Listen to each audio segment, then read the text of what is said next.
Hello and welcome everyone to the UFC Fight Night Santos vs. Teixeira Virtual Media Day. Today's event will begin shortly. As a reminder, this is being recorded. Up first, we will be joined by number 1 ranked UFC light heavyweight Thiago Santos. Please click your hand icon if you wish to enter the queue. We'll get through as many questions as possible. Hi Thiago, thanks for joining us today.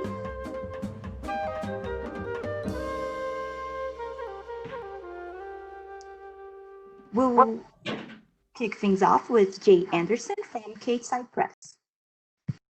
Thanks very much. And Thiago, welcome back. It's obviously been a long time coming, over a year with the injury and everything else. The fight's been postponed a couple of times now. Just give us an idea of what the past 18 months has been like for you and how frustrating has the wait been? Through hard time.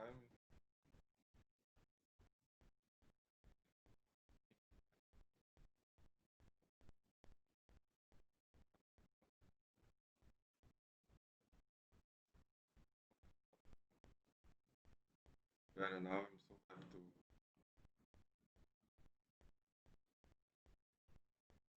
to. I think we might be having some audio difficulties. I'm not sure if I can hear the responses.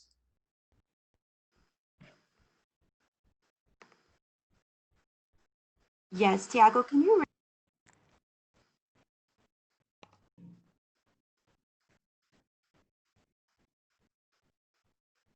Can you hear us now? Yeah, that's better. Okay.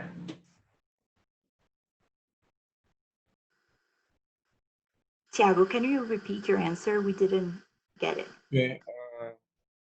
I went through hard time, but now I feel 100%.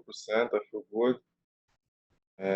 I'm so excited to be back.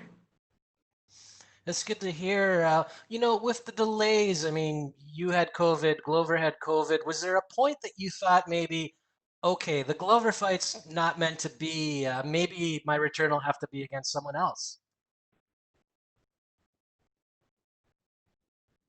Falou que o primeiro teste de Covid, o segundo teste de Covid, passou na sua cabeça que poderia ser outro lutador? Yeah, I saw maybe UFC try to put other guy, but just wait, focus on my recovery and the health to fight again. And I'm happy this fight moved, and now it's gonna happen. Give us your thoughts on Glover Teixeira because he's had quite the career resurgence in his last couple of fights. Fala sobre o Glover. Ele teve ressurgimento da carreira dele. Yeah, Glover is a tough guy.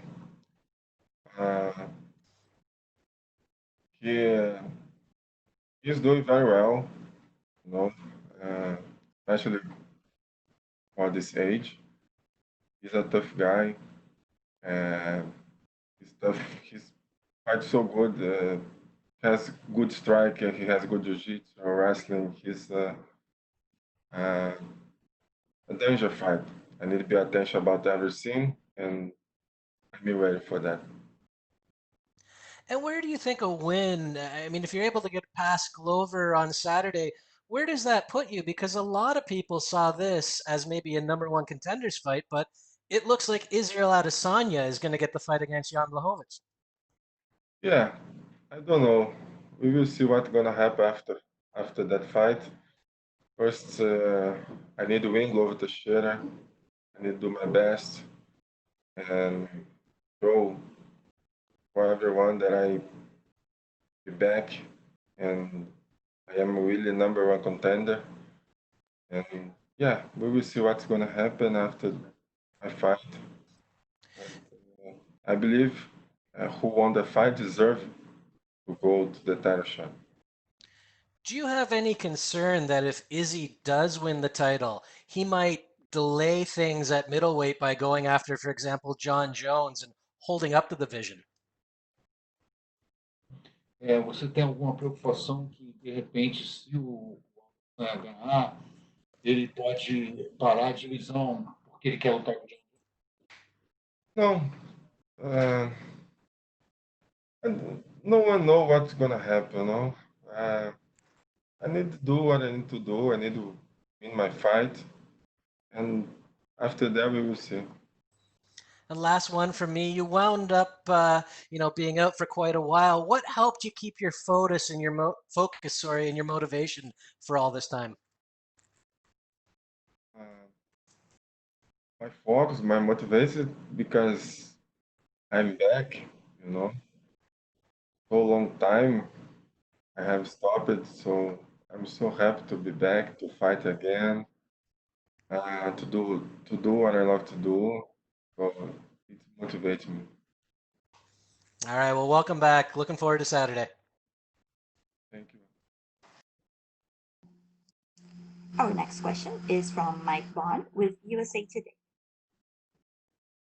Hey, Thiago. I'm just curious, how long have you felt 100% with the knees? Because obviously this fight was supposed to happen a while ago. I assume you felt good then, and now you have a few extra months. How long have you been feeling 100%? I think after 8 months, between February and March, uh, I felt 100% to start my camp. And it sounds like you feel that maybe with a really good performance here against Glover, that you can maybe get that title shot back. Obviously, you have the win over Jan. Do you feel like, if you put on a good enough show here, you can maybe push Israel Adesanya out of the conversation a little bit? Yeah, we will see. I know Dana White spoke about Adesanya, but no one know. Still don't have contract. No one know what's gonna happen. I need to do my best this Saturday. I need to win my fight, and then after that we will see. Does any part of Izzy coming up to 205 excite you though? Because when we spoke about a month ago, you said that's a fight that you really want, and you talked about maybe a catch weight. But now, if he's at 205, that seems like you wouldn't have to drop down to fight him. O fato dele subir para a sua divisão te excita, porque não precisaria nem ser um catchweight, poderia ser no próprio meio pesado. Yeah, sure, sure. I would like to fight against him. I believe I can beat him. Awesome. Thank you, Thiago. Welcome back. Thank you. Our next question is from Damon Martin with MMA Fight. Thiago, I wanted to ask your opinion. Like, what did you think of Jan Blachowicz' performance against Dominic Reyes? Because I know you guys kind of became friends, after you fought him. What did you think of his performance against Dominic Reyes? He did very well, and I saw he, he win that fight. So yeah, he did very well. He improved a lot, and yeah, I'm happy. I'm happy for him, but I won't take that belt. You mentioned, of course, we don't know 100% what's going to happen, after this fight. The winner seemed to be next in line for a title shot until this whole Adesanya thing came about. Is there any part of you that's angry or frustrated that, Adesanya even got mentioned right now until after you fought? Because I think most people assume if you win, you get the rematch with Jan. Is there any anger or frustration that they already announced the Adesanya stuff? Yeah, honestly, when I saw first time, I felt a little bit frustrated, but after I spoke with my manager, so we need to understand how things how things look, and I need to do my best. I need to win Glover Teixeira, and after that fight, we will see what's gonna happen. Still people speak about Adesanya, but still they don't have contract. Everything can change. My focus is in do my best this Saturday and make a great victory, and then after that we will see. with this fight, Glover Teixeira has been on quite a run lately, looking really, really good. The Anthony Smith fight and obviously his win streak. What have you thought of his performances lately? Yeah, he did very well too. Glover is a tough guy, you know. He fight very good, strike, jiu-jitsu, wrestling, you know. But I'm prepared for everything. I think it's gonna be a great fight, gonna be a war, and I love that. I love war. And last thing for me, Thiago, you came so close to beating John Jones in your last fight, and you did a lot of that on one leg, basically, with your knee injury. Do you still hold out hope to maybe rematch John one day, or was there any disappointment that he decided to leave the division before you came back? Oh, I'm not disappointed, but um, sure, everyone want to see this fight again. You know, I want to, but first, my focus in get that belt, like the light heavyweight division, become champion. It's my goal. So, but sure, after I did this, yeah, sure, I think about rematch against John. Thank you, Thiago. Welcome. Up next, we'll go to Ezekiel Bergazzi of Super Luchas. Hey Tiago, how are you? I'm good, thanks. What did you learn from the Sean Jones fight? Um, was a great fight, and the first things that I learned about uh, overcome, surviving, you know, and yeah, something like this. I had so big injuries in my knee, but still I keep fighting, you know, 5 rounds, and making me proud of myself. And now you are going to fight a very good version of Glover Teixeira, who is preparing with Alex Pereira, the Glory Kickboxing champion. Are you aware of that? That he's preparing his kickboxing to fight you. How do you feel about that? Yeah, prepare for fight against me. I prepare for fight against him. It is what it is. You know, let's see what's gonna happen this Saturday. Alex Pereira is not Thiago Marreta. And when Sean Blachowicz won the title, do you feel that you have more chances to beat him and become the champion? That maybe a rematch with Sean Jones? Like, do you think that you have more probability to become the new champion than you had before? Uh, I don't know. I think it doesn't matter if Blachowicz or if Jones is still the champion because I'm number one contender. You know, I fought against Jones. I lose that fight about split decision, and doesn't matter if Jones or Blachowicz. If I win my next fight, if I did good job, I think I deserve the title shot. And how do you feel facing another Brazilian? How do you feel about that? Normal. You know? I started before fighting against Brazilian, you know, in national shows. So normal for me. We're gonna go there and gonna do our job, and after you, we stay friendly. It's not any problem. It's part of job. Thank you and good luck on Saturday. Yeah. We'll take our last set of questions from Gabriel Gonzalez with Cape Cypress. Hello, Tiago. Can you hear me? Yes. Perfect. Tiago, you had some extra time, a little over a month to, keep training for Glover after everything. How did you use the extra time? How did it help?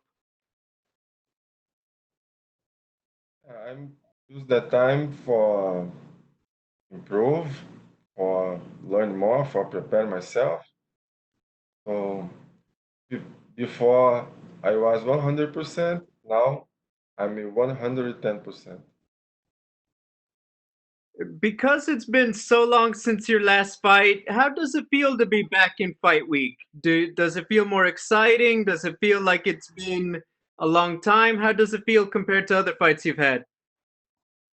I feel happy, I feel happy to be back, and I'm enjoying all the time the fight week, and yeah, that's it. I feel happier than other times.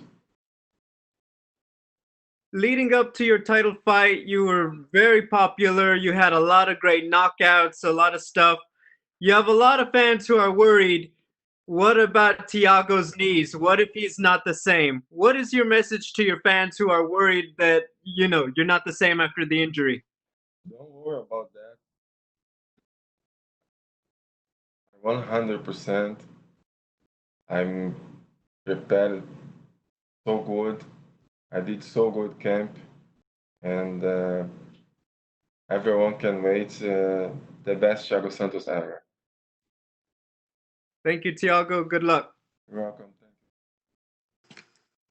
That's all the time we have for you today, Thiago. Thank you.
We're now joined by UFC heavyweight Andrei Arlovski. Our first question goes to Gabriel Gonzalez with Stateside Press.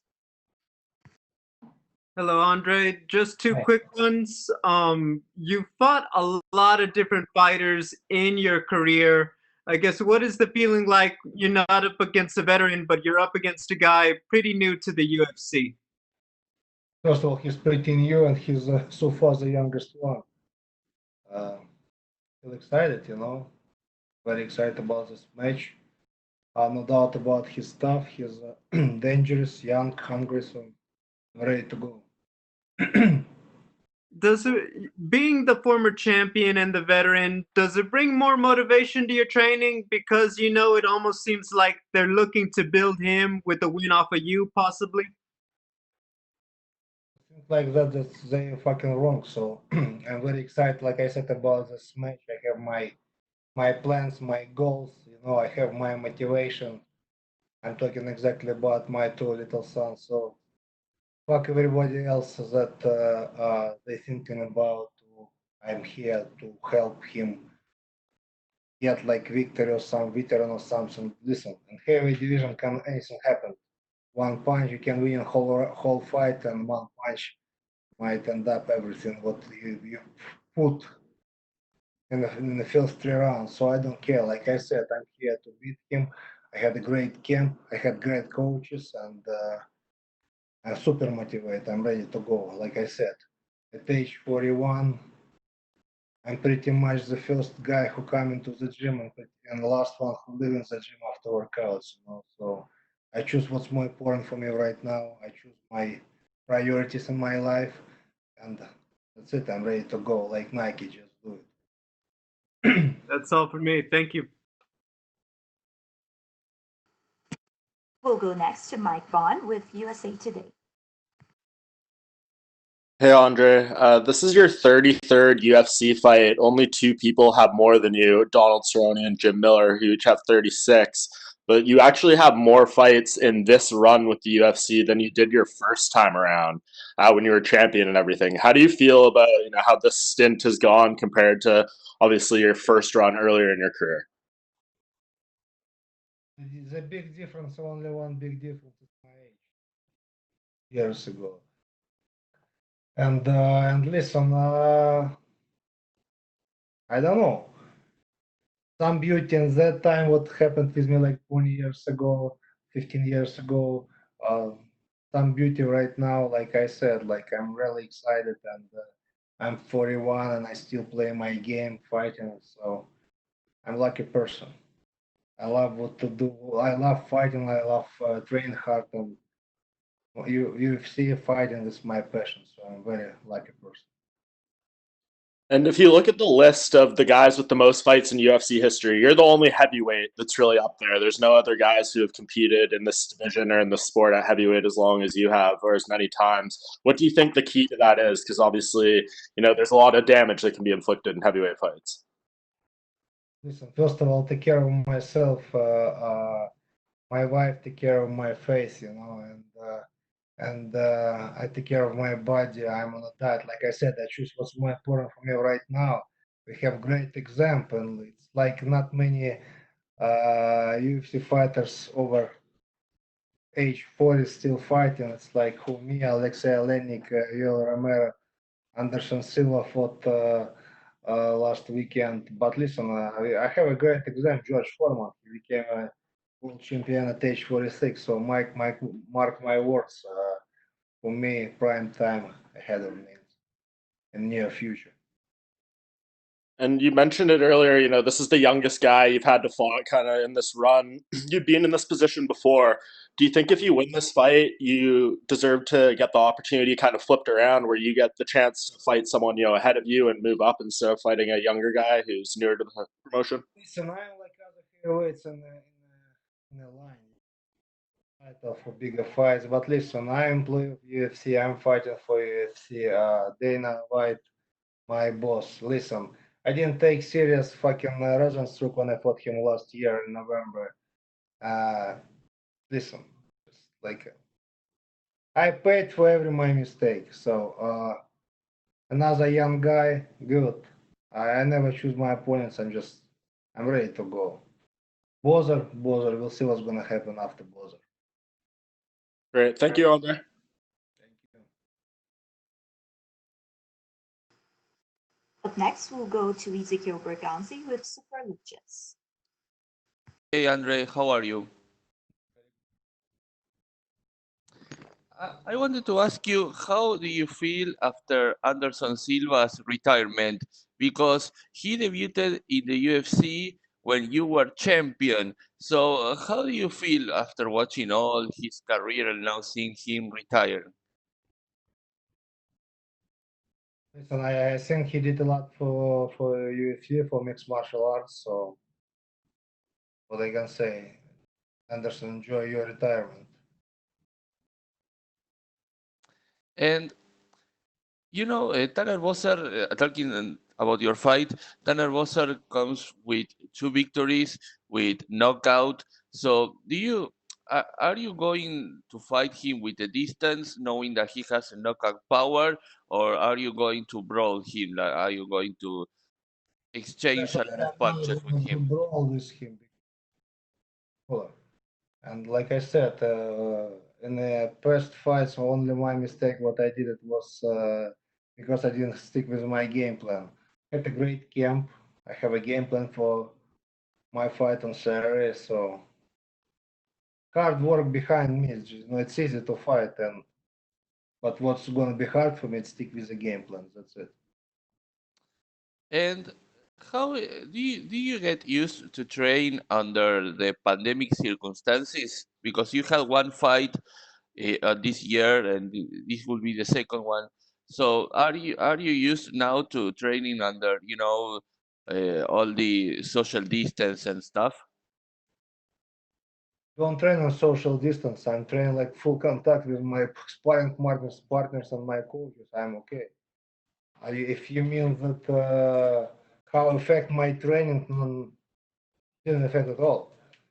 Like I still have like I'm on a schedule.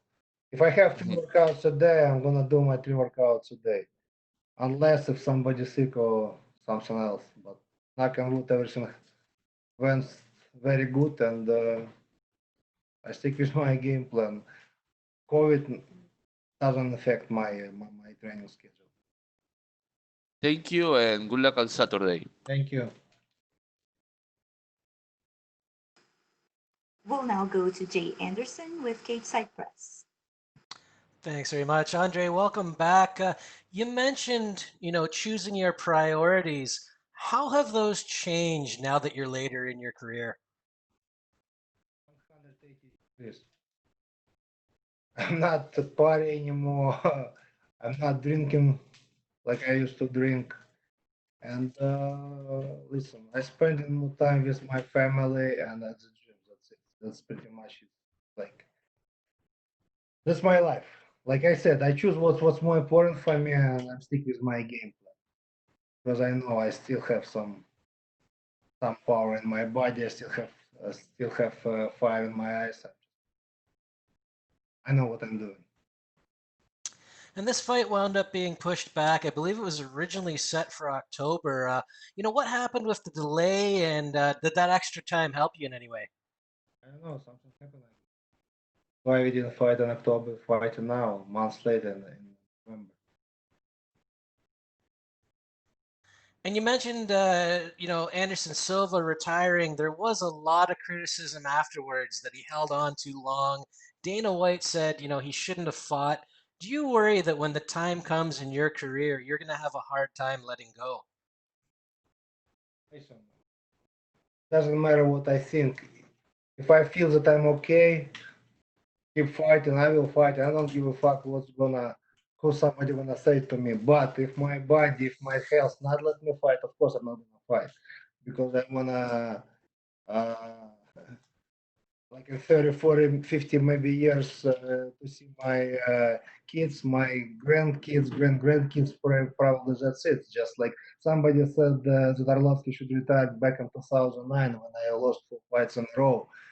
And at that time, my manager, Leo Karolinsky, he told me, listen, I understand what's going on right now in your head, but I know you like thinking about different stuff. But listen, let's do medical check. Let's do this and that, and we will see. If you decide to keep fighting, we will fight him. That's it. That's it. It was smart, and I'm happy that at that time Leo was in my team, and just I did what he advised me to do, and I still play my game, still fighting at age 41, and not that.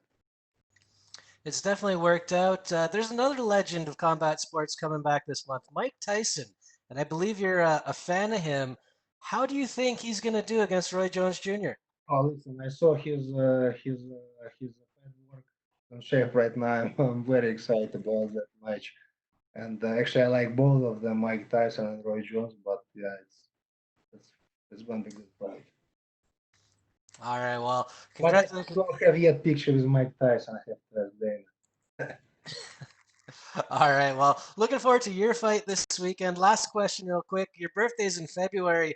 I saw on your social media you were playing with a flamethrower a while back. Are you still asking one for your birthday? Thanks to my friend Ace, got hooked me up with the guys who make those flamethrower wherever. I bought one, and yeah, we have I had a lot of time with my older son, and definitely we're gonna do something on Christmas, on New Year, on my birthday. All right, best of luck, Andre. Thank you. That's all we have for you today, Andre. Thank you. Oh, perfect. Thank you.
Up next, we will be joined by number 15 ranked UFC middleweight Ian Heinisch. Please click your hand icon if you wish to enter the queue.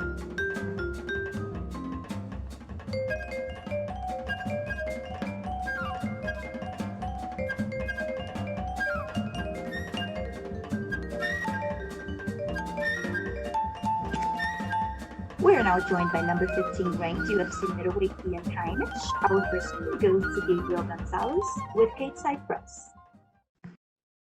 Hey Ian, you're coming off a nice win in June. What's the mood going into this one? It's the same mood.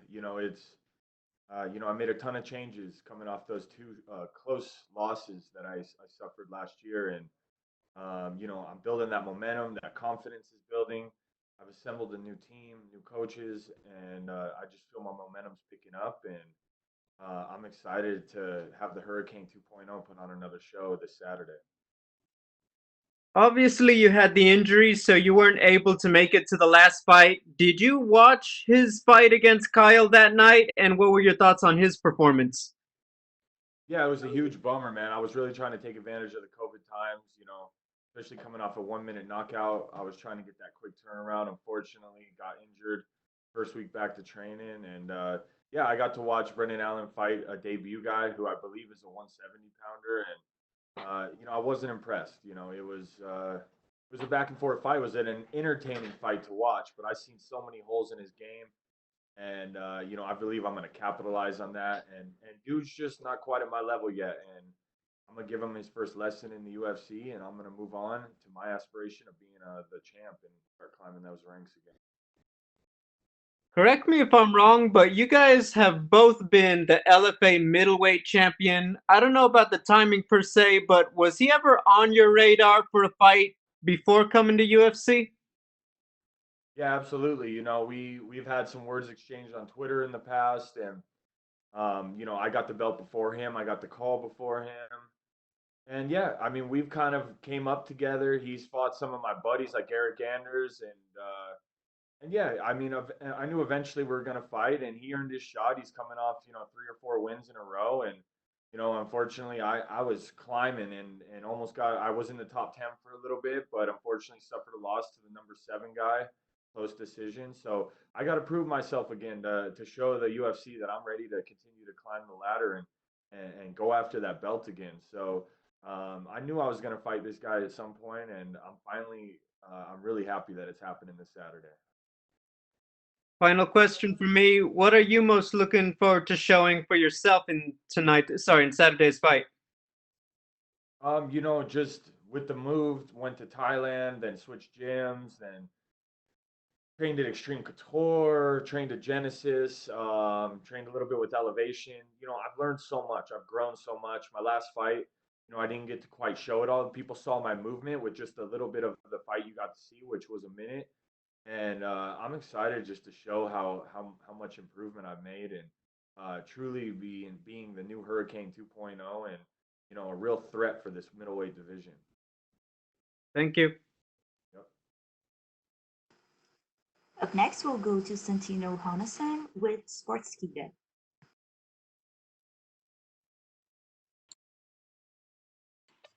Hi, Ian.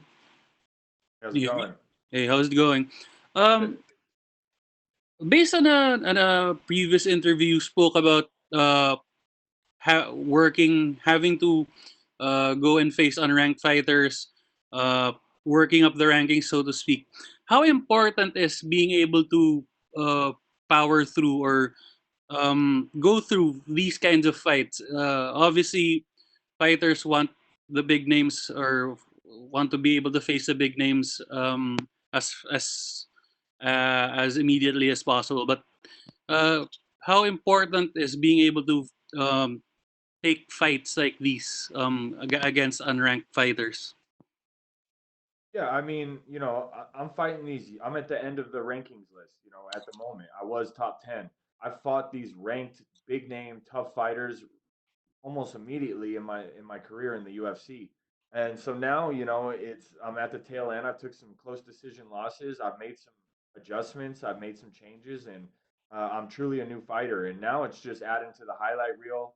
I'm just putting wins together so the UFC can get behind me, and I can build some momentum, build my following, and I can get into these big profile fights and get into these main events and get back to where I was and continue to climb the rankings to get that belt. All right. So if you're able to get past Brendan Allen this weekend, do you expect to be getting a step up in competition in your next fight? When I get past Brendan Allen this Saturday, we're gonna have a conversation with my manager and my coaches, and we're just looking for opportunities, man. This is COVID times. A lot of the guys are booked. These guys keep calling me out. Mearshart called me out. Allen called me out. I handled Mearshart. About to handle Allen. Vittori called me out. I know he's got a fight booked, but if something opens up, I'll be ready. I'm ready for whatever, man. You know, I feel like I'm ready for any challenge, and we'll just see what opportunity comes my way. All right, just last question for me very quickly. You spoke about the Hurricane 2.0. You know, we know you've been a lot through a lot in your life. From then to now, how much has changed, and how much has it been like? How much improvement has it been for you? Yeah, the improvement's huge, and not just with fighting. You know, the improvement spiritually, physically, mentally, has just grown so much. It's just I'm more well-rounded as a human being, and that makes me such a dangerous fighter. And just being able to control my future, my career, the way I want it to be controlled, and being able to travel and do things I love, and make the calls that I need to make for my company, my business, and God bringing me with some of the best coaches in the world, Jacob Ramos at Genesis, and with Peter Straub and Eric from Extreme Couture. You know, just blessed, man, to have all these coaches in my life, and yeah, you're gonna see a big difference. You already saw a big difference in my last fight, and that was 5 months ago. So just imagine now. All right, thanks. Good luck. Thank you. Next question is from Damon Martin with MMA Fighting. Ian, you've talked a lot about, working with the new team and the guys you're working with. Usually we hear that, when you work with new coaches, new teammates, it usually takes a little while to, fully get acclimated and, kind of get used to each other. What do you feel like has been the biggest difference since you've kind of been a bit of a nomad over these last 6 or 8 months where you've been in Thailand and you're Extreme Couture? I know you're still training in Colorado. Like, what's that been like for you, and how much better do you feel now going into this fight, even versus the last one? Yeah, I mean, it feels so much better. I mean, I feel like, there was a lot of pressure that last fight. I did feel the nerves because I hadn't fought so long. I made so many changes, and it's kind of like right before you walk out, you're like, did I do the right thing? You sometimes even question that. And to see all my hard work and all these hard decisions I had to make just come to fruition and come together the way I always imagined it, and for me to put on a almost flawless performance. It was just awesome. Now the confidence is growing, the momentum is growing, the hype's growing, and I feel like it's all about that. And my mental game is just so much stronger. And I'm the type of guy, man. I just seem like I flourish when I'm in these chaotic situations with kind of being a nomad and moving and training here and new training partners. Because I mean, you always get those new nerves when you come to a new gym. And but the good thing is I have the same coaches that were with me my last fight.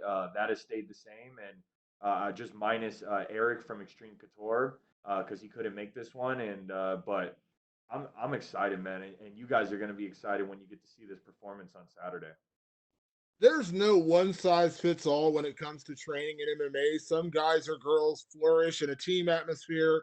Other people kind of like the more boxing style where you build a camp around you personally instead of, having 50 guys around you. It seems like you're kind of going more building a camp around you. Is that fair to say?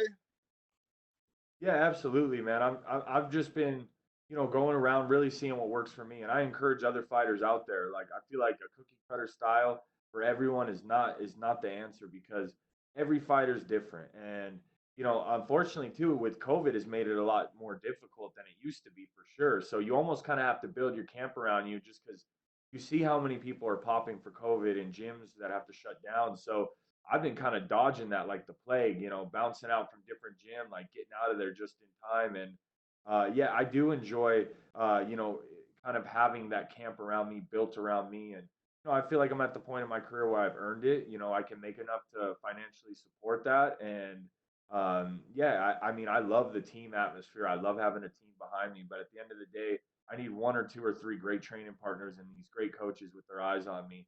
And that's where I improve the best.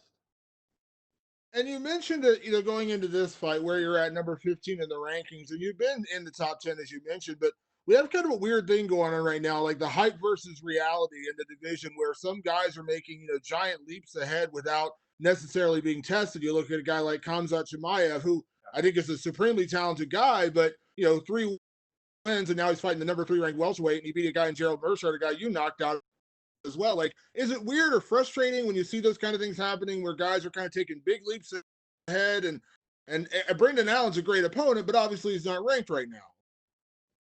Yeah, absolutely, man. I don't try to get jealous about anyone's career path or their journey because everyone's different, man, and God has different plans for different people. And I would have loved to fight Hamazat. I was one of the guys that was like, bro, like I'm ranked. You want to test yourself into the rankings? Like I'm here. I feel like we kind of have similar styles. We have great ground game. We both have great boxing and striking as well. When I was out in Thailand, I love training with all those Russian guys and Extreme Couture. Those are the guys I'm attracted to because their mentality. I like their grappling. I like just their style. Even when I was 13 years old, I was traveling to Moscow, Russia, and Ulan-Ude, which was in Siberia, competing against these Russian guys. I love the challenge, so I would have loved that challenge. But good for him. He got a huge jump. He passed everyone to fight Leon Edwards, and I felt like he kind of ducked me and Neil, but that's his path. I'm not hating on him. We both knocked out the same guy. I think he did it about maybe 50 seconds quicker than me, but yeah, man, it's crazy how this sport works. You just got to be ready for opportunities when they come knocking, and that's what I'm just gonna keep doing. That's all I can control, and so I'm gonna, God willing, get through this fight and looking to maybe fight on the same card as Hamazat, and who knows what the future holds. Well, he said he wants to do middleweight and welterweight. I assume if the opportunity came about, you would jump at the chance to fight him again.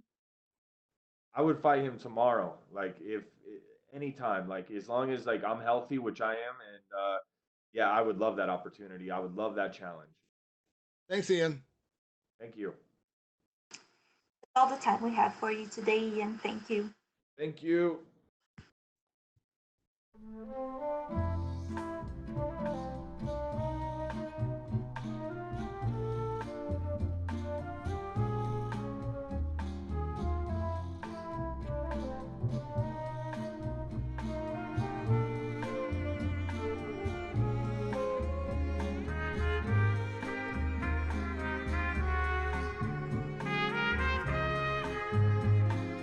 Up next, we will be joined by UFC bantamweight Raoni Barcelos.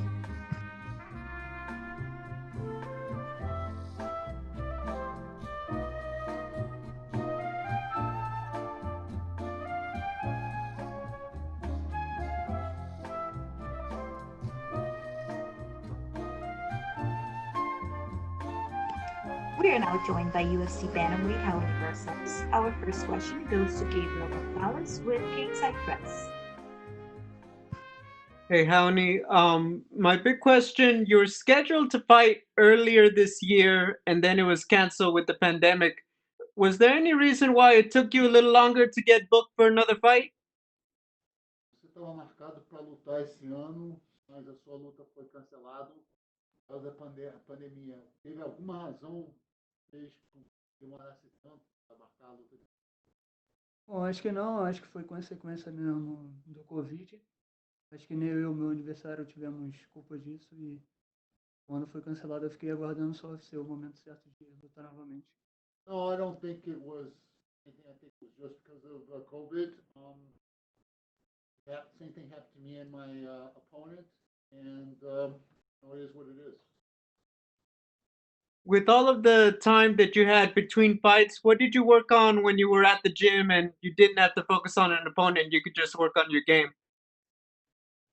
Com tanto tempo durante lutas, o que você treinou como você não tinha oponente que você tinha que focar? Na verdade isso complica um pouco, né? Mas eu tô acostumado já com isso. E quando entrou o Khalid, o Taha, e a gente usou uma estratégia boa por pouco tempo, mas chegar na hora da luta vai dar tudo certo. Yeah, that always complicates things a little bit, but then after that fighting Khalid, we adjusted things, and I'm sure that when the time comes, everything's going to work out right. You're fighting Khalid. What are your thoughts on him as an opponent? Lutando contra o Khalid, o que você acha dele como oponente? Um adversário muito duro, vai ser uma luta muito boa para mim e eu tô muito feliz com isso. It's a really tough fight, really tough guy. It's going to be a great fight, and I'm really happy. Finally, what do you most want to show for yourself in this fight? O que você mais quer mostrar de você nessa luta? Acho que é sangue nos olhos, a positividade toda a energia brasileira. É isso que eu quero mostrar pro meu povo brasileiro, que eu posso estar entre os top 5 e os top 10. Blood in the eye. I want to show them how aggressive I am. I want to show everybody, the Brazilian people, that I can be among the top 10. Hey, thank you and good luck. Thank you so much. Next question is from Cote Cruz with For the Win podcast. Hi, Raoni. How you doing? Good evening. Good. Hey, you are on a 7-fight win streak right now. How confident are you coming into this fight? Having a late replacement is going to affect your performance? Você vem de uma sequência de 5 lutas. Como você está confiante? Como uma. Não, Bom, eu vou fazer minha quinta luta, na verdade, aqui dentro do UFC e primeira luta no card principal. Eu tenho que mostrar para o Santiago e pro Dana que eu posso estar entre os melhores. So this is going to be my 5th fight in the UFC and the first time in the main card, and I need to push on Shelby Dana White that I can be amongst the best. How different do you feel in the bantamweight division? Do you miss cutting weight, a less cut of a weight from featherweight? If you please could give your opinion on both divisions. Como você se sente é melhor pelo corte de peso? Qual é a diferença entre as duas divisões? Eu acho que é só em relação à força, meu grappling, meu wrestling é muito mais forte do que no 145. E no 135 eu sinto muito mais forte. I think my wrestling and my grappling gets a lot stronger. 35 than 145, I feel much. Your training camp right now is in Brazil. A lot of fighters feel the need to go outside to find better trainers or training partners. What are your thoughts on that assessment? Você está treinando no Brasil. Muitos dos seus colegas de trabalho procuram os Estados Unidos para poder treinar, mas você fica lá mesmo. Qual é o seu pensamento? Eu acho que eu já tive, né, com o wrestling, rodei em muitos países, já fiquei em camping em vários lugares. Eu tenho tudo no Brasil, eu tenho os melhores treinadores, tenho os melhores atletas para poder treinar comigo, então me sinto muito bem no meu país. I've been all over the world training. That I have everything. I have good trainers. I have everything. I feel very comfortable training. Final question from me. Your father is Laerte Barcelos, who is a 7-degree BJJ coral belt. How do you describe growing up with such a father? At what time did you put on the gi for the first time? Seu pai é faixa coral de 7 graus de renda. Como você se sente botando, você botou o kimono pela primeira vez? Maravilhoso, assim, o meu pai mostrou o caminho, né, do esporte, e se eu estou hoje aqui é por conta dele. Eu quero ser campeão do mundo para provar, acho que para mim e para ele, que nós conseguimos. Marvelous, because if I'm here because of him and I want to become champion, make him proud. Muito obrigado, Raoni. Best of luck on your fight. Thanks so much. Take our last set of questions from Santino Honasan with Sportskeeda.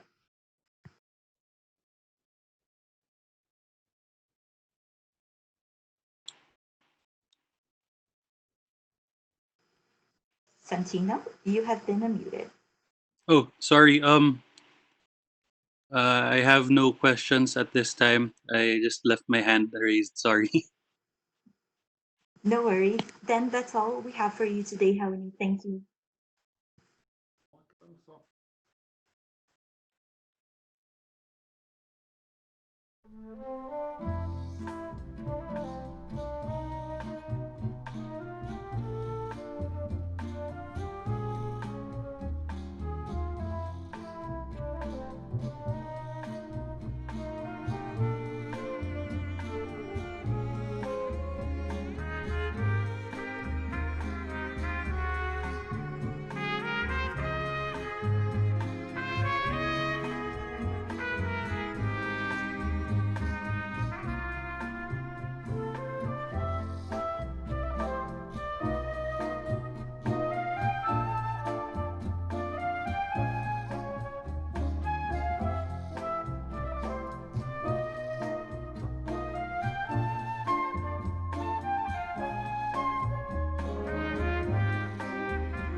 We are now joined by number 4 ranked UFC strawweight Claudia Gadelha.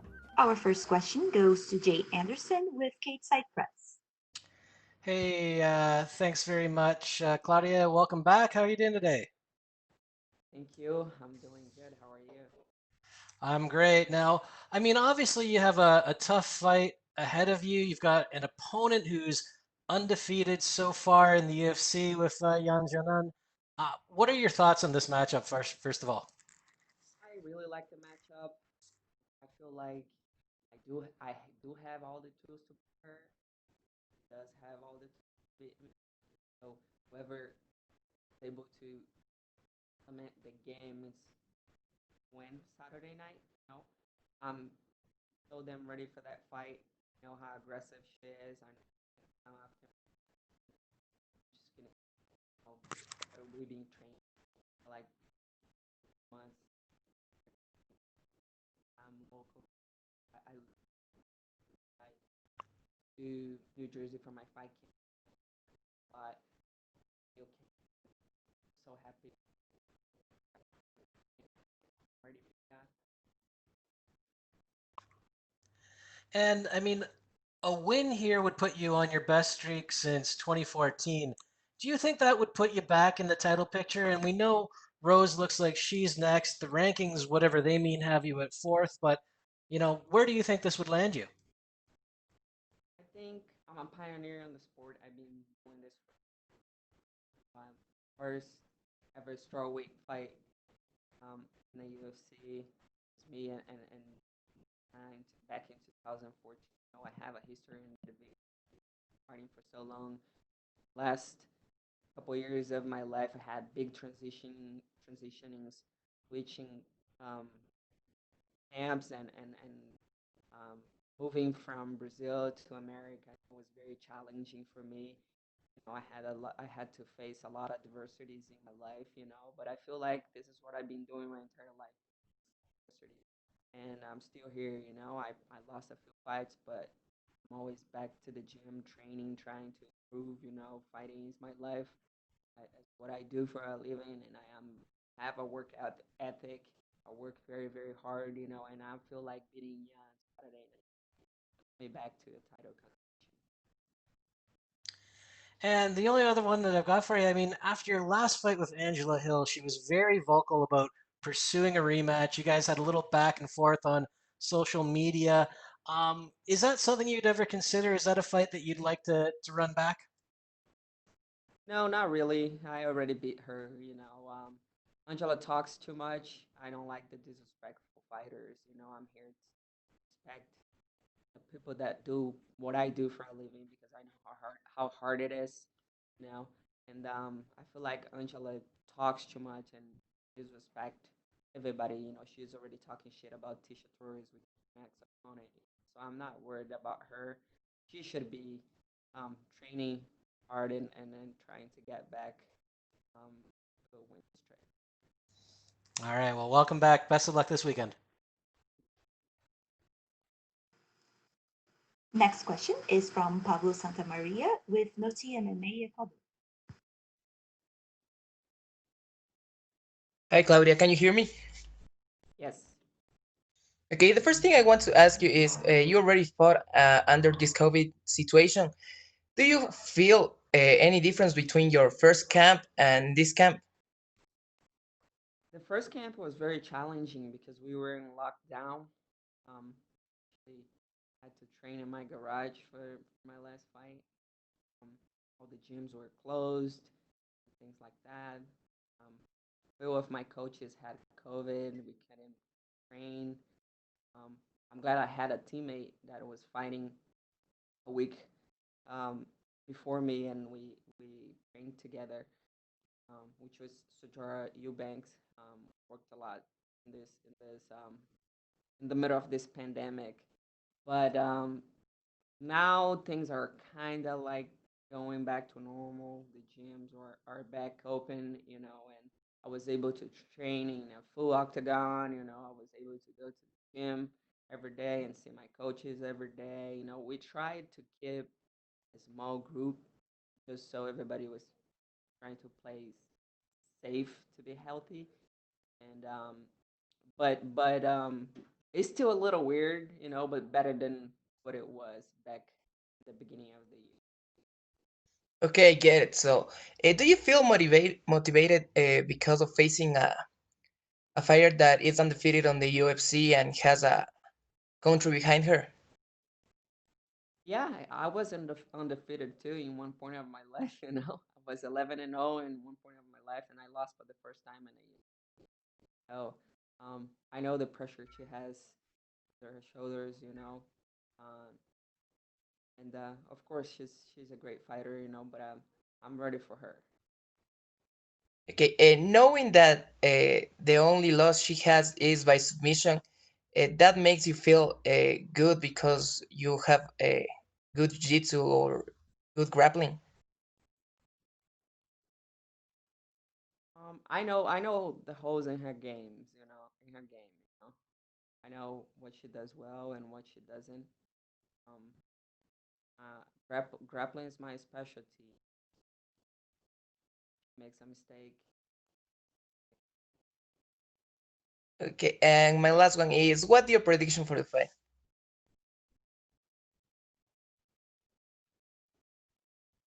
Say, submission. Okay, and the last thing I want to ask you is if you would like to send a message to your Ecuadorian fans. Hey, everybody in Ecuador, thank you so much for following my career. Thank you so much for all the support and love. Watch me fight Saturday night. Thank you. Thank you very much, Claudia, and good luck on your fight. Thank you. Our next question is from Gabriel Gonzalez with Stateside Press.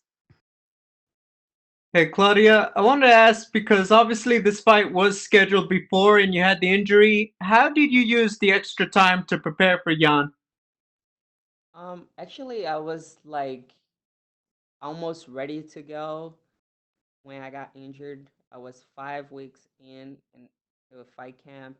I had 3 weeks left, and I had a small injury in my knee, and because of the experience I have, and because I fought so much, so many times injured in my life, I decided to pull out of the fight or reschedule the fight. We talked to Jan's team, and they were able to wait for us to recover and get back in fight camp. So I needed a little time in the PI, getting my knee healed. And then once I got that figured out, I went back to New Jersey and I did another 8 week fight camp. Um, it was mostly managing weight and strategy and what I have to do to beat Ian. Um, my knee is healthy. Of course, I wouldn't jump in there if it wasn't because I did so many times, like I said, and I feel good, ready to go. Can I ask how this fight came together? Because it seemed like you and Carlos Barza, everything was going in that direction, and then there was the change up. And then obviously, you're a lot higher ranked. You are the big name going into this fight. Yeah, I would like to fight Carla next, but like it's a timing thing, like um Carla just fought, and I was like ready to go again, and it's always like that. It's like a timing thing, I like to fight like 2 3 times a year, and I have like the months of the year that I like to fight, especially because I do my fight camp in New Jersey. I don't want to be there in the winter. I'm running away from the winter in Jersey, and it's just a timing thing, but I'm pretty sure me and Carla will happen. Finally, if you get this one, looking at the division, it looks like Whaley's probably waiting for Rose. But after that, it seems like it could be pretty open. Do you feel like you get a good one here? It may be enough to wait for the title shot, or do you think you will have to fight a Carla or someone else to really lock in another shot at the belt? I feel like making a statement Saturday night puts me right back in the title contention. Like I said, I'm a pioneer in the sport. I've been fighting for so long. I've been in the top of the division so long, you know, and I'm always improving, always trying to get better, always getting back in there, and making high statements Saturday night will put me right back in. Would you ever consider being a backup if they say, for example, hey, we're gonna do Rose and Whaley in February? Would you be like, hey, you could fly me to Abu Dhabi and I'll make weight just in case? Of course, I work for the UFC. Whatever they tell me to do, I'm there. Thank you. And we'll take our last set of questions from Cote Cruz with the For the Win podcast. Claudia, how you doing? Nice talking to you. Hi, I'm doing good. How are you? I'm great, fantastic. Thank you for being here today. Well, you're currently ranked number fourth. Your two last fights were against lower ranked opponents. You spoke about being the big name on this fight and being close to a title shot afterwards. Just to make sure, do you have a preference between Whaley, Rose, Joanna, and Carla if you get a big win this Saturday? I would like to fight for the title, but I have some fights that I want to do, I still want to do because of my fighter honor, I want to fight Joanna again and I want to fight Carla again, so after Saturday, um, they give me one of these, I'll fight them. You said coming into this Saturday, you're looking to make a statement. Do you feel that the experience you have will carry a huge punch this fight? Do you see yourself having the edge over her in that department? Yeah, I feel like I'm very experienced. I don't know. I've been there so many times. You left Brazil in 2016, moving from different camps and learning from the best in the business. We have seen huge improvements in your performance since. Do you think training in the same place limits your growth and knowledge or depends on the team you're in? I think depends on the people you're working with. Like as fighters, we are always looking to improve. We are always trying to get better. And you get to a point where if your coaches are not evolving like you are, if they're not trying to get better, if they don't have the same mentality and the same mindset as you do, you're gonna learn everything you have to learn from them. Everything they have to teach you, you can learn there. And then if they're not growing with you, then you need to learn from somebody else, you know.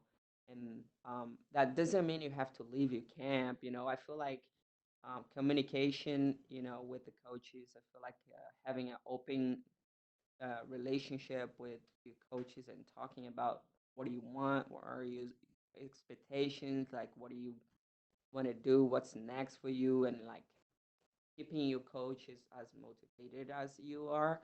It's a big help. And of course, bringing people in to learn other things from other people always helps. This is your 12th UFC fight. Is there something that from the start of your career until now is the most hard thing for you during camp? And how do you push through that? I feel like MMA is the hardest sport in the world.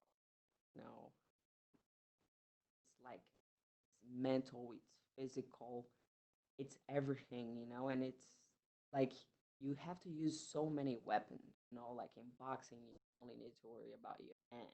Kickboxing is like hands, elbows, and kicks and knees, but then like MMA is the whole thing. You have to know so much, and also you have to be physically strong, fast, and you have to move well. You have to have good mobility, and you have to have your mind there. It's like it's such a hard sport to play.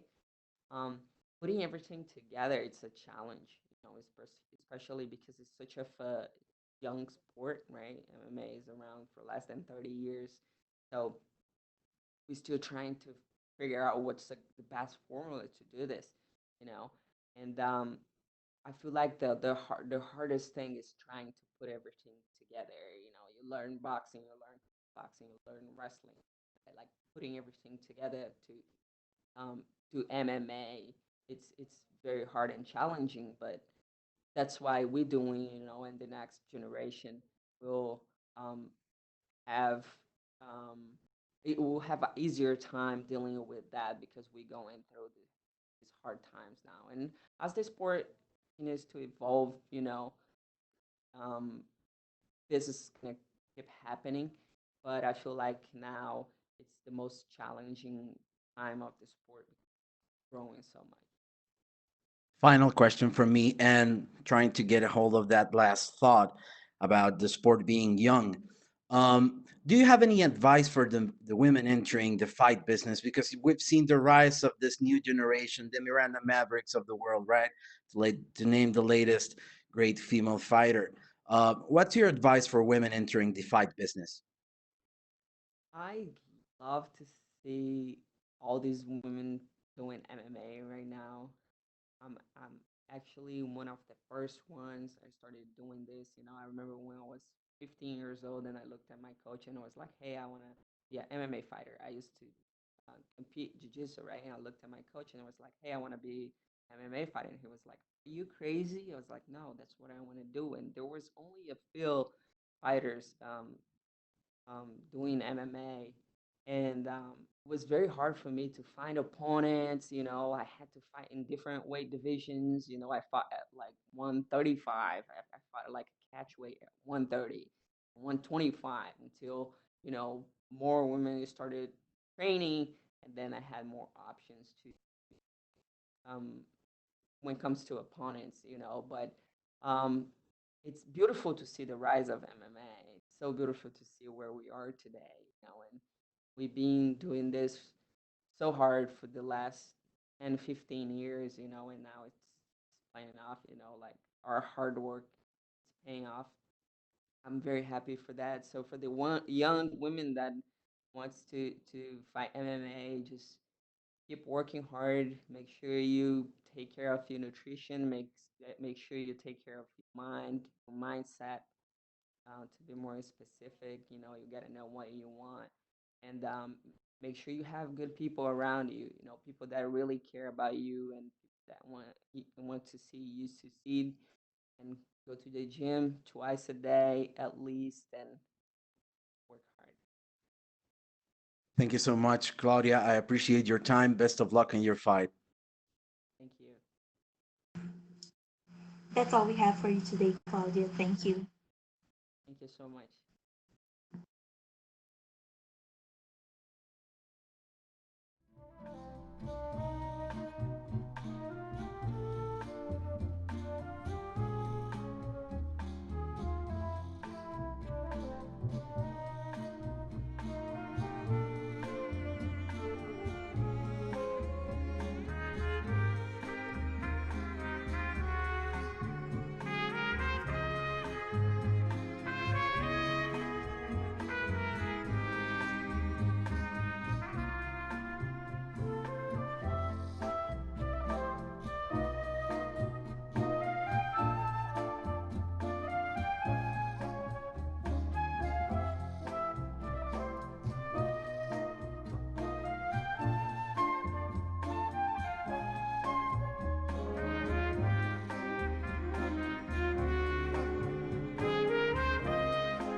We are now joined by number 3 ranked UFC light heavyweight Glover Teixeira. Our first question goes to Mike Bond with USA Today. Hey Glover, just how does it feel to be on fight week for this fight with Thiago? Third time's a charm here. Amazing, man. I'm just glad to be here, and it's been a long camp, long waiting for this fight, and finally here. I'm very happy. Yeah, and of course you're not a super young guy anymore. When you talk about the long camp, what kind of adjustments do you have to make to make sure you came into this fight week fresh still? What are you talking about? My grandfather say I'm really young. Now, the camp is amazing, man. I adjust to the camp and the way, listen to my body and a lot of help from the PI. The UFC is at a different level now. All the help they've been giving us, and it's just been an amazing camp. Glad to hear it. And obviously, need to kind of talk about the elephant in the room. A lot of people thought this was going to be a title eliminator just until this past Saturday when UFC announced that Israel Adesanya was going to be going up to 205. How did you feel about that news and kind of maybe taking a little bit of the steam off what this fight means for the division? Man, I'm focused on things that I can control. Focus on the right and the present moment right now, and this fight is right 3 days away, so not really care what's going on over there. Not that I don't really care, like really, it's like it's out of my control. So, um, as a fan, I'm gonna watch the fight, Adesanya and Blokovic, but it's not something in my control. And you mentioned things that are within your control. We kind of asked Thiago the same questions earlier, and he said that the UFC hasn't made this fight 100% official. Contracts aren't signed. He feels he can go in there and deliver a performance that would sway the momentum for a title shot back. Do you feel the same way? Something within your control, putting on a performance that maybe gets that conversation back on your side? Yeah, definitely. Everything's possible. So we gotta focus on the fight, and with the title fight, we see what happens, man. Yes, the great performance could be put right there in title challenge. Yeah, and last thing from me, what do you think you have to do to beat Thiago on Saturday? Just be myself, man. Be focused all the time, and and not sleep a second. And do what I did in training. Um, Not playing around with these guys, and keep the pressure on him, and finish this fight. Thanks, man. Our next question is from Gabriel Gonzalez with Cape Press. Hey Glover, can you talk about how it helped having that extra time to prepare for Tiago? I mean, do you work on more strategy? Do you just drill some more? What do you do when you get that extra few weeks? Yeah, drill. We get close to the fight. The first time, I got tested was right a week before the fight, so we have to step back, take a couple days off, relax, and get back in the camp drilling. Um, my weight is down, so I look at the positive side of the thing. So it was a delayed fight. Was a long camp, but I make the best out of it. Without giving too much away, we know he's obviously coming off those big injuries and the layoff for his legs, for his knees. Is it safe to say that some leg kicks are going to be part of your strategy during the fight? Everything is possible, man. I train everything. Just gotta keep the pressure on him, and for me, it's like it's not much to give. Everybody knows it with the style. I go for the ground, I go for my wrestling, I go for my striking, and the kick is there. Definitely gonna kick. It's not about no, I did not make a strategy going for his knee because I think this is the weak thing. I feel like it's a different. To be honest, I don't think the knee is gonna affect him too much nowadays. With knowing Thiago a little bit, I know he's focused. He's did the physiotherapy the right way, and he's gonna be 100%. my final question. Everyone talking about, Adesanya and Jan and when it might be. How would you feel about possibly being a backup? Do you feel like that would be something you'd be interested in if they say, hey, come to Abu Dhabi or somewhere and weigh in just in case? Why not? They pay me, I'll go over there, man, make that weight for sure. But like, to be honest, like, I'm not worried about it too much right now. I'm just focused on Thiago and getting out of this fight, and who knows what happen next. Thank you, Glover. We'll take our next question from Damon Martin with MMA Fighting. Hey Glover, this run you've been on recently, 4-fight win streak, really looking better than ever. Is it kind of give me the idea, like what's been the motivation? You're a guy who's been a top 5, top 10 fighter your entire UFC career, but it seems like you've never lost that motivation. Where you do see some guys and some girls, they fight for the title, they never quite get back there again, they never quite, attain that. Here you are now, one win away potentially from a title shot again. Yeah, man. Just keep the dream going, keep never give up, and me, I'm the kind of guy that been ups and down, but I'm always there and trying to reach my dream. That's the goal is to get that title, and I don't know, just never give up and trying to get better every time, learn with the mistakes. And obviously, you're fighting Thiago Santos. You got the new champion in Jan Blachowicz. Dominic Reyes is out there.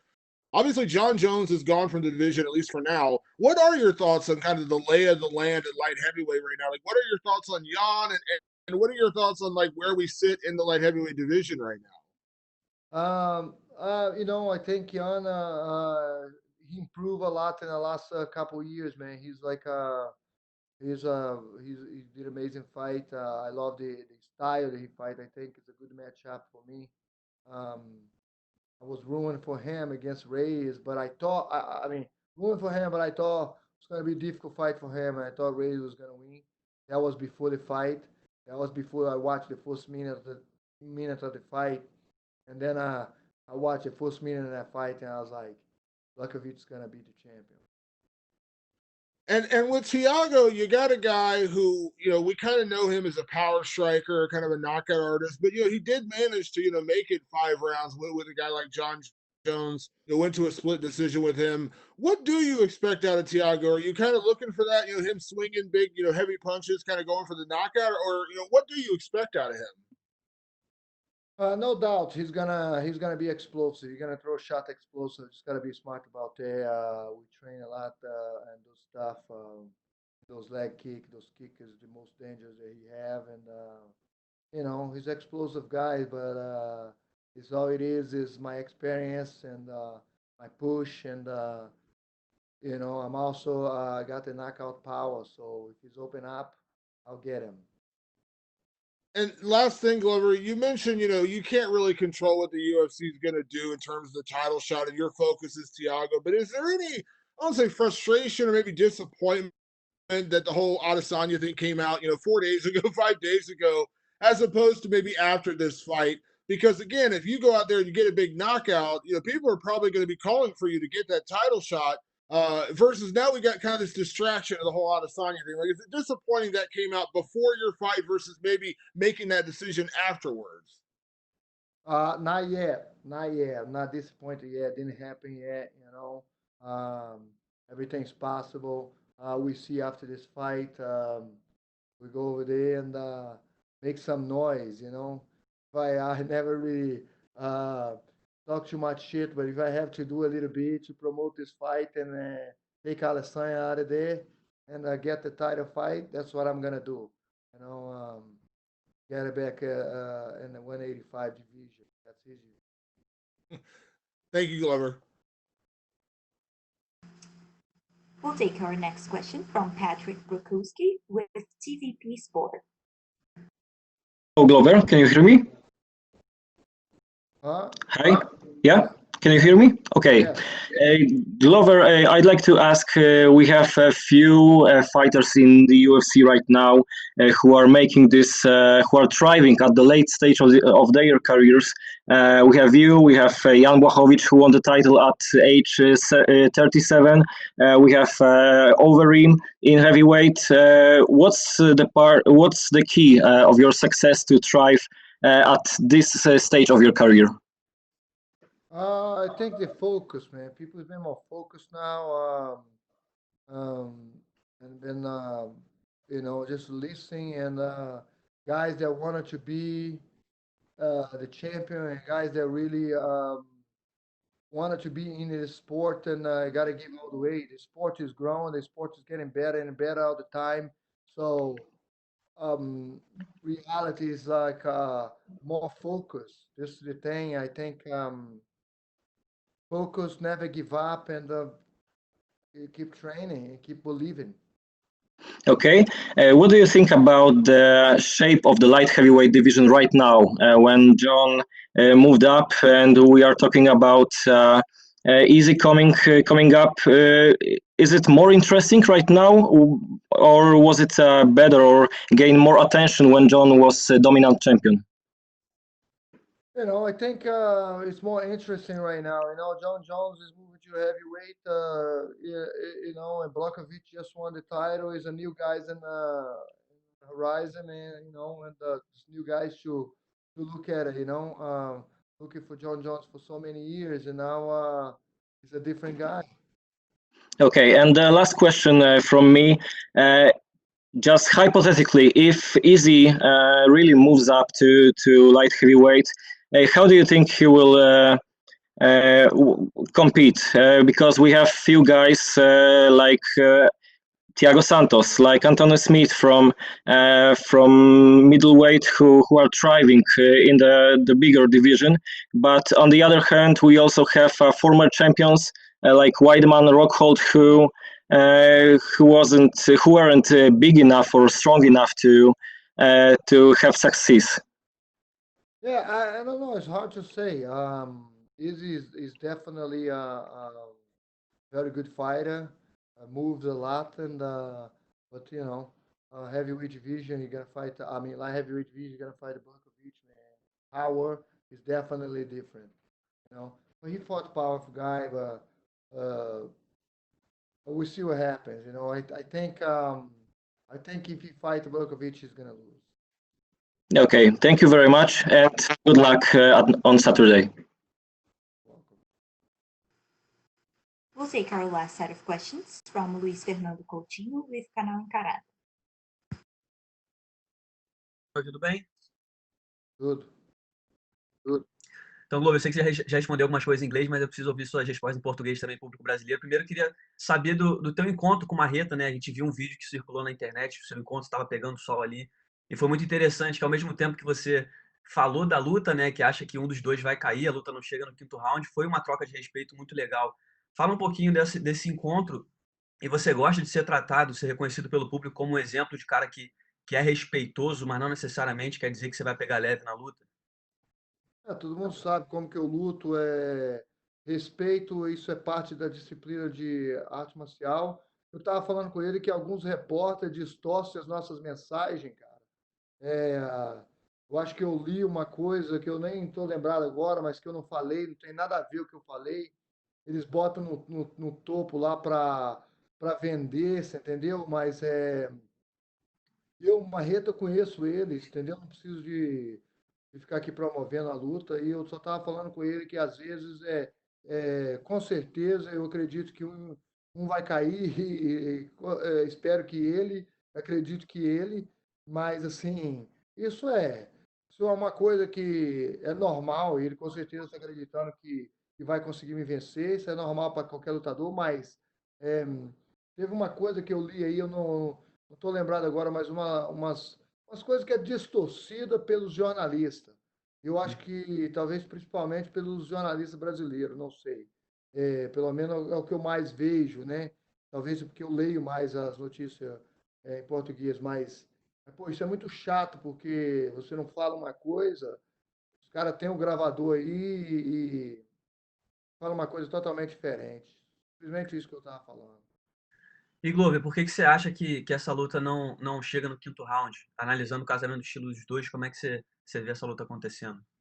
Ah, você vê pelo estilo de luta do Marreta, meu estilo de luta, dois caras que buscam finalização. A finalização que eu falo é tirar dali, né, o nocaute, o TKO, ou finalização mesmo, para sair, vou tirar logo dali e não deixar nas mãos dos juízes. E Glover, queria saber qual foi tua reação quando você viu o Dana White anunciando, né, que o Adesanya vai enfrentar o Blachowicz na próxima disputa de cinturão. Qual foi tua reação? Você acha justo? O que que você achou disso? Estou focado nessa luta, acho que isso foi. Eu vi isso, acho que foi, sei lá, acho que foi 3 dias atrás. Mas eu já estava muito focado nessa luta e vou continuar focado e não preocupo nisso, que é coisa que não está no meu controle. O Marreta disse que dependendo do que acontecer nessa luta, o Dana White pode mudar de ideia. Você concorda que vencendo de uma forma expressiva, o Dana White esquece essa ideia de Adesanya nos meio pesados? Sempre, tudo pode acontecer, claro, tá certo ele. E levando em consideração as características físicas do Adesanya, que você já viu dele como lutador, como é que você acha que ele se sai na divisão de vocês? Ah, Ale, cara, eu acho que pelo poder, pelo que eu vi o Blachowicz lutando aí, eu acredito que ele pode ser nocauteado, sim. Eu acho que ele vai perder essa luta, se ele lutar Blachowicz. Mas até porque que ele não entra, não faz entrada de quedas ou nada, vai querer fazer o strike com ele.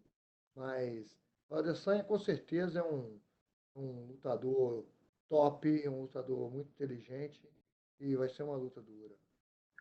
E por último, eu queria te pedir que você deixasse sua mensagem para o público brasileiro, né? Não sei se você já notou isso, mas sua luta contra o Marreta é uma luta que está atraindo muitas atenções do público brasileiro, porque são dois caras muito queridos pelo público. Então, qual que é a mensagem que você deixa para a galera?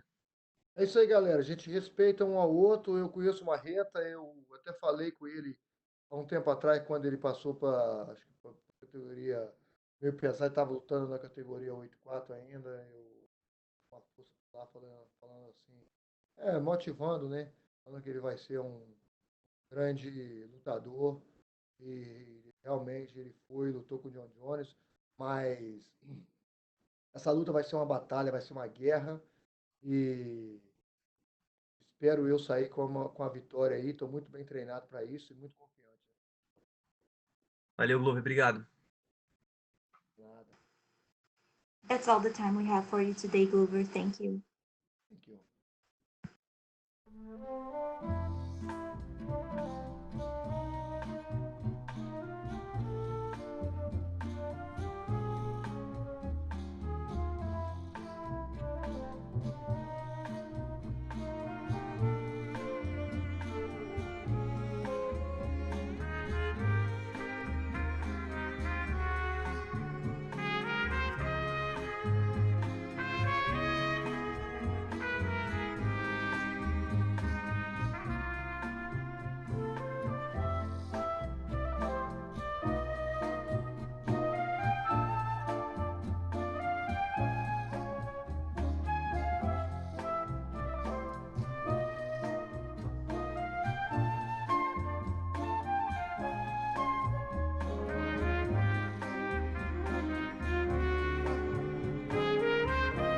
We are now joined by UFC heavyweight Tanner Boser.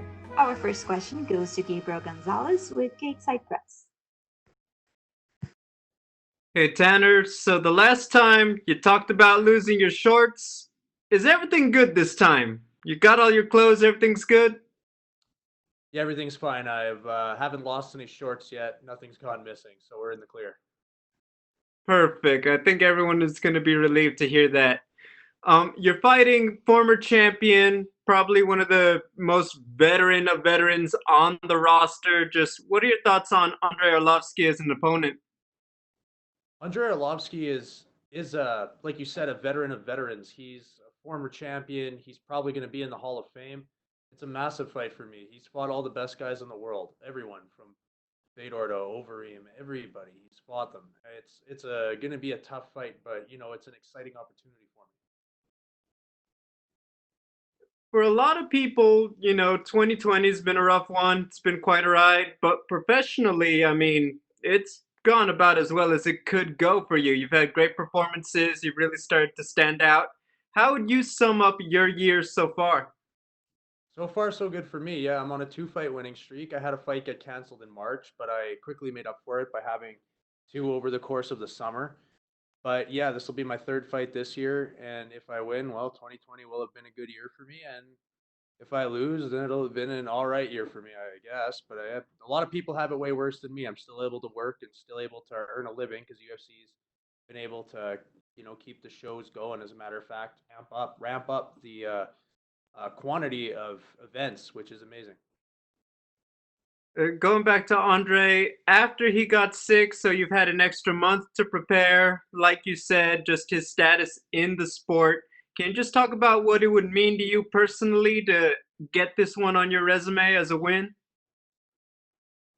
Yeah, what does it have to do with having an extra month? Having an extra month or not doesn't change the importance of getting this win. But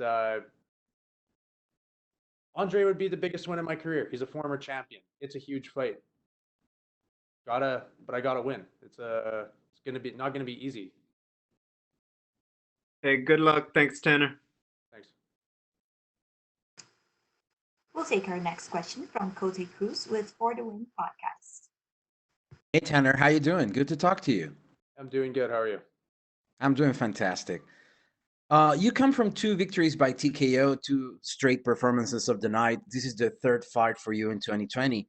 How would you describe this year for your career, and what message would you send to the top 15 of the division? Coming off 2 knockouts, but 1 performance of the night. I didn't get performance of the night for knocking out Felipe Lins. I got performance. I'm sorry, I apologize. You're right. Yeah. And the importance of getting a third good performance. Was that your question? Yes. Another win is another win bonus, and another win solidifies me a little bit. Not just maybe as a guy who's in the top 15, but in the UFC's roster. I'm more stable. You win a fight, you got job security. It's kind of what it's about. You're one of the new hot prospects from Canada at the time. How would you describe representing your country in the division that is the most dangerous in the UFC? I love representing Canada. I'm happy that I'm able to be that guy right now. For Canada, there's a lot of up-and-coming Canadians, I feel like. I think Canada's doing pretty good right now, but I'm always happy to represent Canada. I would like to know your opinion on this situation in the heavyweight division with Miocic and Ngannou and the eventual arrival of John Jones. How do you see this picture? What's your take on it? I think Ngannou deserves the next title shot, so it's good that he's getting it. You got to see how that one shakes out. If John Jones comes and he gets an immediate title fight, that's completely deserved. And none of that concerns me because I am at the cusp of top 15. I am nowhere near title contention. So to be honest, I don't give a shit what any of them do. Fair enough, sir. Final question. Your mullet has taken a lot of looks during your fights, and it's been said that it's your true source of power. Would you define it as your own seal?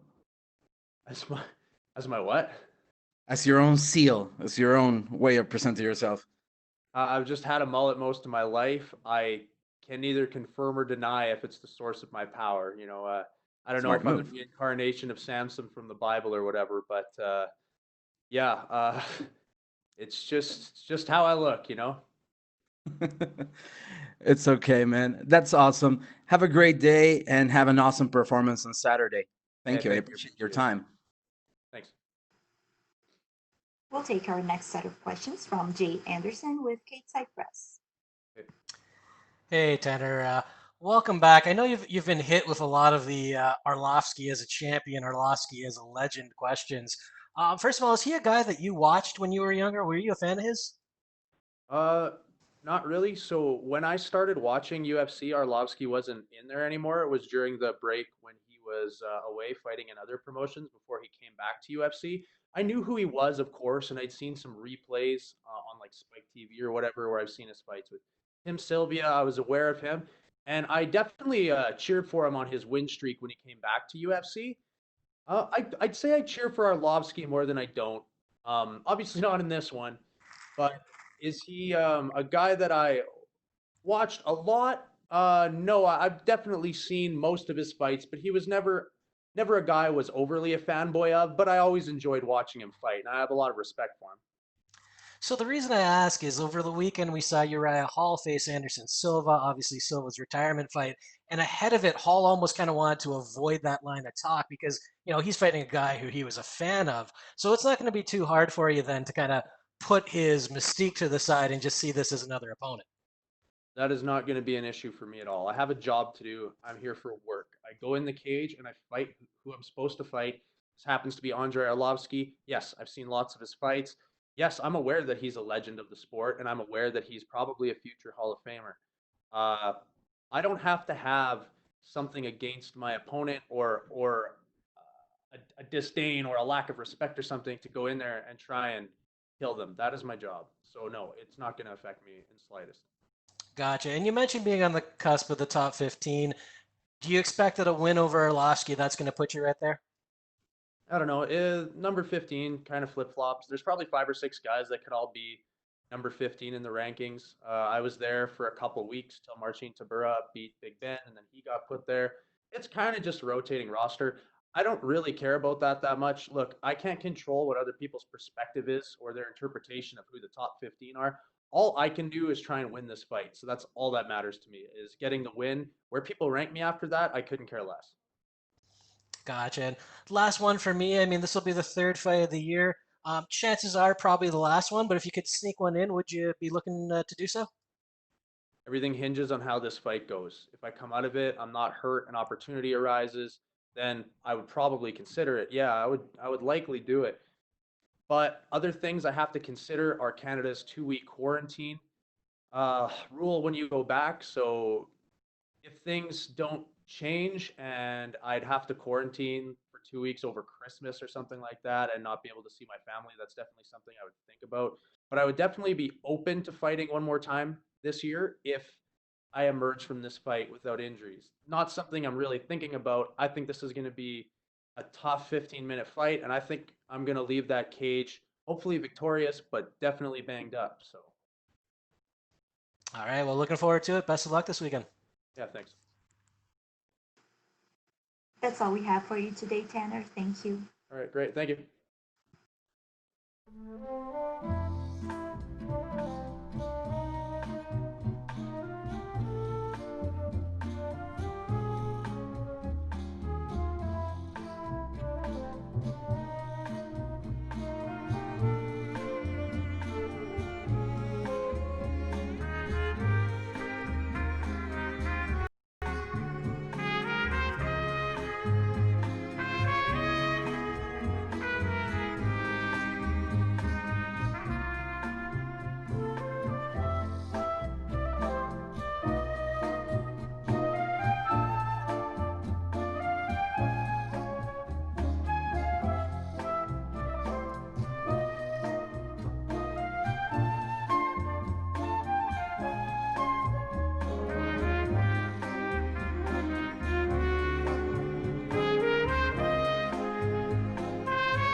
We are now joined by UFC bantamweight Khalid Taha.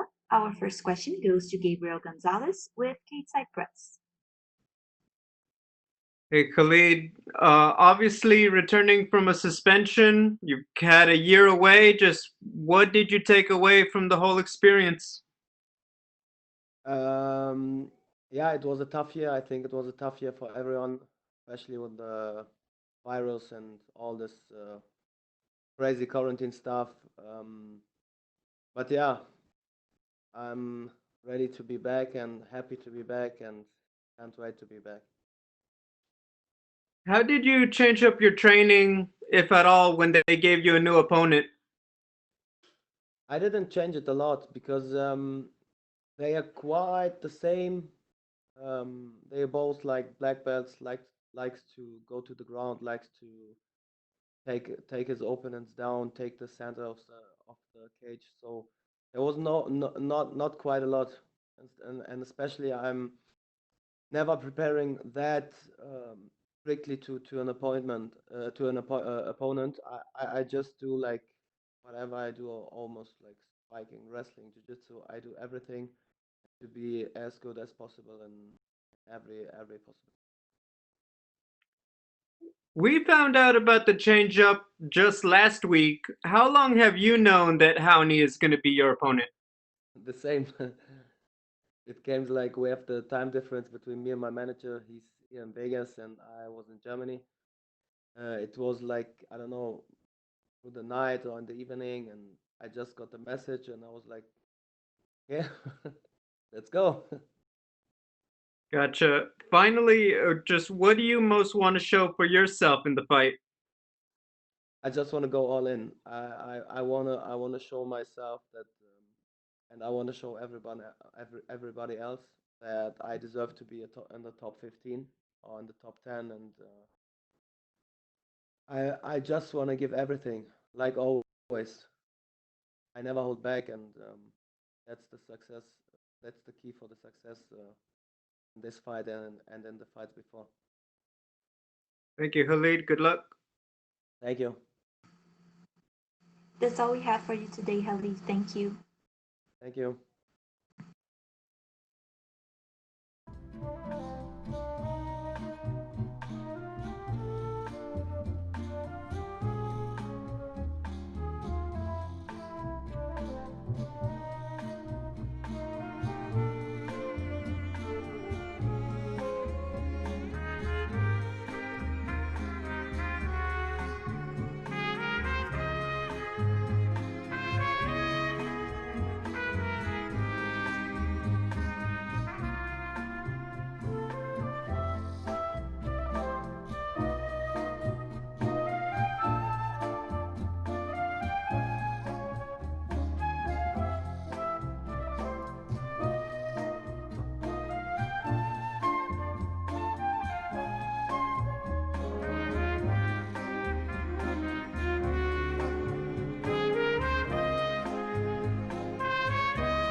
We're now joined by UFC middleweight Brandon Allen. We'll take our first set of questions from Jay Anderson with Stateside Press.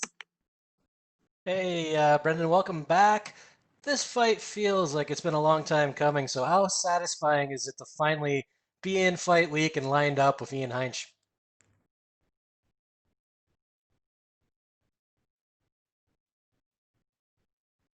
It's just another fight. Just got to go out there and do what I can do and get the W. That's all it is to me. Another fight. So I know you say it's another fight, but you were pursuing this one for a while, if I'm not mistaken. And I think you were kind of upset that he had dropped out of maybe a past matchup. So have you just kind of put that in the past now, and you're just kind of just set on the night itself?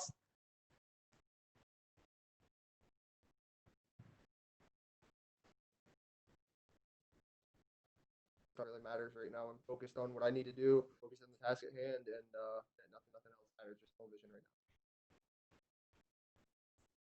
With the fight being pushed back when he pulled out originally, and you had the short notice fight against Dawkins, did that change your mindset going into this in the sense of did you focus more on yourself just in case it happened again? I always focus on myself. I don't really care about what my opponent's doing. I can't control what they're doing. I can only control what I'm doing. I can only control my preparation. Can't control what happens fight night or the outcome or anything like that. I can just control my preparation, and that's all I control every fight. And I had the best that I could have. And Ian came out recently in an interview and he said the two of you were at the PI together. You wouldn't make eye contact with him. He read it that you're afraid of him. I mean, you both fight for a living. You've signed the contract, so that seems not to be the case. But do you just see that as fight promotion, or is he trying to convince himself? I don't know. He's a line. I don't know. Whatever he has to tell himself to sleep at night to get to this fight, whatever he has to put around him to put words in his head, it makes no difference. I'm not scared of a man on this planet whatsoever. The only man that I was scared of, my father, and I'm not scared of him. I have most respect for any on this planet. I'm scared of no man on this planet.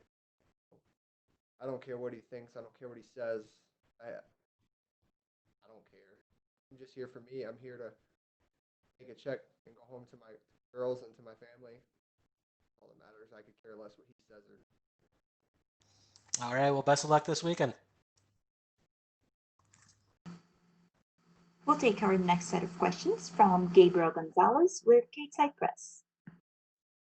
Hey, Brendan. So you're on a great win streak. I was just wondering, do the emotions, does the excitement go up? Because, with Ian, this kind of feels like that, that next step up. They're finally, looks like they're giving you the test to see, hey, can this guy really move up our ranks a lot faster?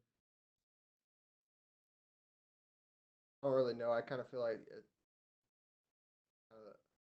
step down per se from the guys I've been fighting for his talent. But honestly, it's just like I said, it's just another fight. I'm focused on what I need to do. I don't care whatsoever. Whatever he's doing, I don't care of all the animosity or all the he said, she said stuff that surrounds it. I'm focused on one thing and one thing only, and that's getting my hand raised on Saturday night. People have a lot of emotions when talking about 2020 and everything that's happened, but you've been on a great win streak. You're on a great run. Professionally, it seems like it's all good. How would you sum up your year personally? Good, man. My family's healthy. That's all I care about. My family's healthy. I'm blessed. Good. Finally, what do you most look forward to displaying in your performance this Saturday? I'm not looking forward to really displaying anything. I just want to go out there and be the guy that's been in the gym and do what I need to do and be very calculated and take advantage of anything that he leaves open. I just want to capitalize on everything. I want to feel fear in his heart and make him second guess things really early. That's my goal every time, is just to instill fear, make them second guess, and that's the goal Saturday night. Put fear in his heart and make him second guess why he's there. Thank you, Brendan. Good luck. Thank you. That's all we have for you today, Brandon. Thank you. Beautiful. Thank you.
We're now joined by number 8 ranked UFC strawweight, Xiaonan. Our first question goes to Gabriel Gonzalez with Cateside Press.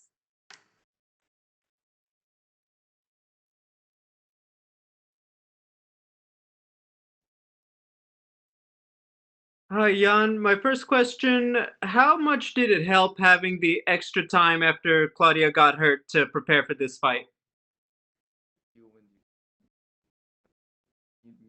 你有这一段多余的时间，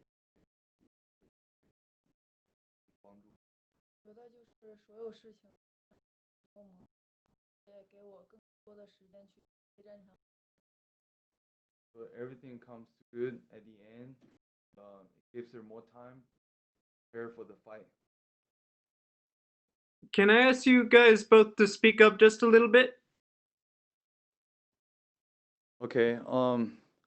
So she believes in everything. Everything good comes to the end, and it gives her more time to prepare for this fight.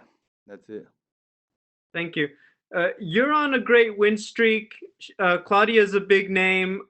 Is there extra emotion because you know this could be the fight that really pushes you forward in the strawweight division? 现在是连胜，克劳迪亚对你来说是一个，就是他的名声不错，对你来说你有多余的一些情绪吗？没有，我觉得能给我带来一场大的胜利，也能证明我的实力。So she didn't feel any actual emotions, and she feel like Claudia can give her a bigger victory, and it will prove how good she is. That's it. A lot of people feel like she did not win her fight with Angela Hill. Did she think that Claudia won the fight? 很多人觉得克劳迪亚和这个 Angela Hill 打比赛，她没有赢，但是你觉得谁赢了？我看了那场比赛，我觉得两个看谁赢都可以，都差不多很接近。She watched the fight, and it's a very close fight. Whoever can win the fight. My final question, we hear a lot about how popular the current champion Weili Zhang is in China. Yan is obviously from China herself. How big does she think a potential fight between her and Weili would be back home? 现在张伟丽是名气特别大，在美国，在中国，你觉得就是长远来看，你们两个这个中国德比，对你来说，这个你觉得怎么样？我希望这场中国德比会发生，而且我也希望会发生在中国。我觉得我会胜出，而且我觉得我会比他影响冠军。You think it's gonna be a big fight, and it's gonna be a fight everybody's watching back home, and also in the States. And Xiaonan think she's more like a champion than Weili. Can she describe what she means by that? So can you repeat your question? What do you mean by that? When she says that she feels she's a more champion than Weili, what does she mean? 为什么说你比伟丽更像冠军一点？因为我更漂亮。Because Xiaonan is prettier. That's what she said. Oh, okay. Thank you and good luck. We'll take our next question from Jay Anderson with Cateside Press. Thanks very much, and welcome back. I wanted to ask, one thing you haven't had yet is a finish in the UFC. Is it important to you to try and go out and get that statement finish? 说你这个比赛中你还没有终结，对你来说是拿一场终结胜利是不是很重要？对，我希望有一场终结的胜利，能证明我的实力，希望会给大家带来就是好的比赛，我希望会终结。She hope this upcoming fight gonna ended up in a finish win, and it's gonna prove her fighting ability and everything. And you haven't lost in the UFC. You've got 5 straight wins, but there hasn't been a lot of title talk about you. Do you feel overlooked at all? 现在这个你虽然连胜5场吧，但是在 UFC 里面还没有人就是说让你现在挑战冠军什么，觉得他们有没有忽视你？觉得忽视了我真正的实力，希望我能抓住这次机会，大家看到我的实力，看到我的。She think her ability is kind of ignored, and she think this fight is gonna prove her finish ability, gonna show everybody how good she is. And if you do get into the title picture and you were to fight with Zhang Weilei, what would make you the fighter to defeat her? 如果你赢了这场比赛之后，就是让你和张伟丽打，你对张伟丽来说是有什么能让你战胜他的？我觉得我最大的优势就是中国，我更了解他的一些，所以说我了解他。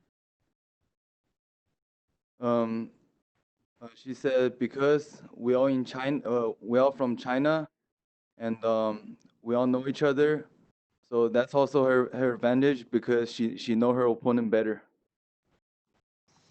All right, well, thanks very much. Looking forward to the fight this weekend. Best of luck. That's all we have for you today, Jan. Thank you.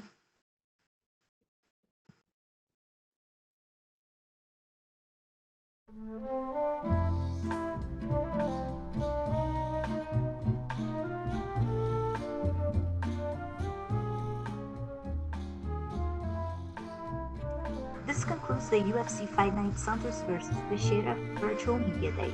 We would like to thank everyone for joining today's event. UFC Fight Night Santos vs. Teixeira takes place this Saturday, November 7th from UFC Apex in Las Vegas. The main card will be available on ESPN2 and in Spanish on ESPN Deportes and simulcast on ESPN Plus in English and Spanish starting at 10 p.m. Eastern. The prelims will kick off exclusively on ESPN Plus starting at 7 p.m. Eastern. Recordings of today's interviews will be made available to media through email soon. Thank you, and you may disconnect.